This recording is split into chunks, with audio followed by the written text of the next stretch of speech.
রাজশাহীতে ট্রেনের ধাক্কায় হাসিনা বেগম নামে এক নারীর মৃত্যু হয়েছে। বুধবার সকাল 8:30টার দিকে নগরীর গৌরহাঙ্গা রেল গেটে এ ঘটনা ঘটে। নিহত হাসিনা বেগমের স্বামীর নাম রজব আলী, বাড়ি সাতক্ষীরার কালীগঞ্জ উপজেলার নারায়ণপুর গ্রামে। রাজশাহী রেলওয়ে থানার ভারপ্রাপ্ত কর্মকর্তা ফয়সাল বিন আহসান এ তথ্য নিশ্চিত করেছেন। তিনি জানান, হাসিনা বেগমের মেয়ের বাড়ি রাজশাহীর মোহনপুর উপজেলার কেশরহাটে। নাতনির অসুস্থতার জন্য হাসিনা 15 দিন আগে রাজশাহী আসেন। সকালে তিনি সাতক্ষীরা যাওয়ার জন্য বের হন।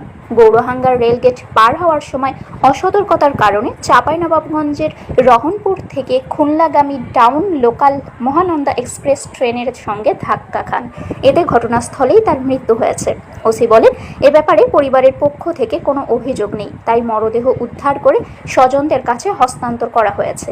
তবে এ ঘটনায় থানায় একটি অপমৃত্যুর মামলা করা হয়েছে।